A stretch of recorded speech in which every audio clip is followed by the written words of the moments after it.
Let us start the third part of chapter number 7. We have studied about the area, location, boundary, and about the different physical features of India. Now we'll start the Himalayan mountain system. The first one is mountain ranges of Himalaya. So in this, the highest peak of Himalayas have been given. So Mount Godwin Austen Peak of India is 8,611 meters high. It is considered as the highest peak of India. It lies in the Karakoram range. Also Mount Everest, which is 8,848 meters in height, is the highest peak in the world, which is located in the Himalayan range in Nepal. Kanchenjunga 8,518 meters, Nanda Devi 7,817 meters, and Badrinath, which is 7,138 meters, are some of the high peaks of India, which is located in the Himalayan region. Now the second one, that is mountainous regions of eastern Himalayas. Here we'll see, as we see on the map, that Himalayas extend from west to east. So in the eastern part of the Himalayas, we have some very high mountains like Patkoi Hills and Lusai Hills. They form parts of the eastern Himalayas, whereas there are some hills which are not so high as compared to Patkoi Hills and Lusai Hills, like Garo Hills, Khasi, Jayantia, and Naga Hills are some of the hills which forms the part of the southern Himalayas from the east-west direction. Now the second physical feature of India, that is plains of North India.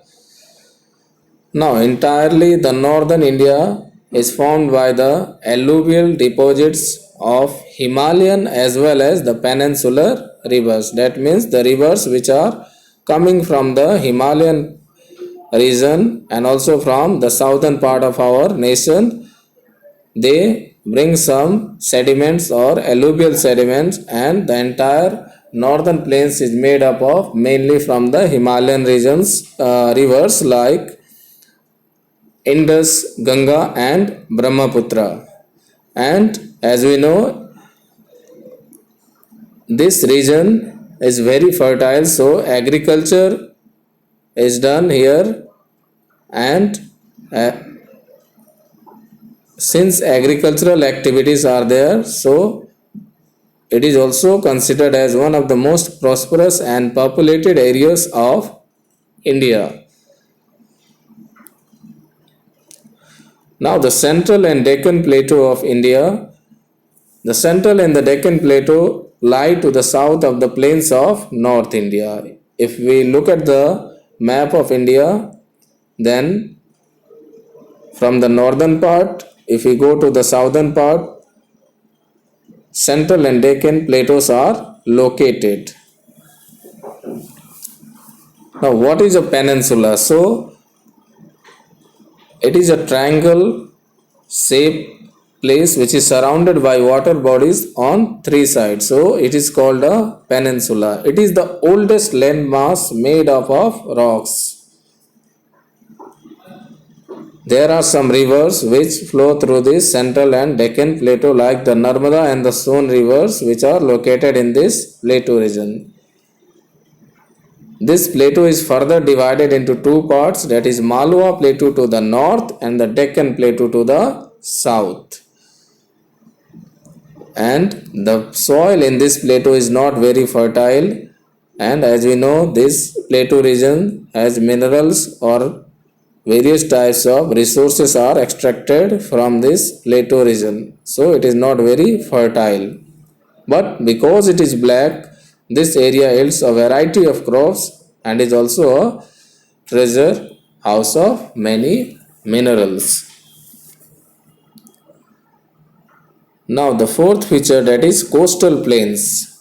As you know, India is surrounded by sea on all the three sides, and the coastal line is approximately 7,517 km long. We know that there are two coasts, that is western and the eastern coast, and our country is surrounded by water from three sides, that is from uh, Arabian Sea, from Indian Ocean, and Bay of Bengal. Now, the region lying to the east of the Eastern Ghat is known as the Eastern Coastal Plain. It is well known for its fishing industry. Places like Chennai, Puducherry, Machilipatnam, and Visakhapatnam, that is Vizag, are well known ports located on the eastern coastal plain. That is the significance of the eastern coastal plains, that it is famous for its fishing industry, and some well known ports are located in this eastern coastal plains like Chennai, Puducherry, Machilipatnam, and Visakhapatnam. Similarly, the region that is lying to the west of the Western Ghat is known as the Western Coastal Plain. It is narrower than the Eastern Coastal Plain. This area has black fertile soil with alluvium deposits, which is conducive to the growth of crops. Like, as we know, the black soil is also known as black cotton soil. That means in the region lying to the Western Ghat, that is in the Western Coastal Plains in Maharashtra, for example, and also in some parts of Madhya Pradesh, we find that cotton crops are cultivated here. So we can say that as compared to the Eastern Coastal Plains, to the Western Coastal Plains, the Eastern Coastal Plains are fertile in nature. Now, plain is also known for its transportation services and fishing industry. Similarly, there are some major ports and cities like Mumbai, Kandla, Mangaluru, Calicut, and Thiruvananthapuram are located in this region. Now, the fifth one, that is archipelagos or islands. A piece of land that is smaller than a continent and surrounded by water is called an island. And a group of many such islands form an archipelago.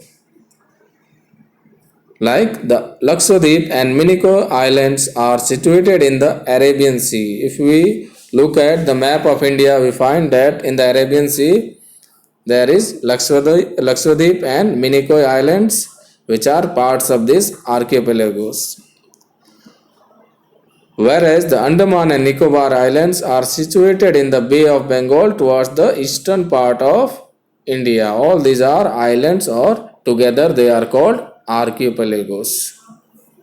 Now the last physical feature of India, that is desert.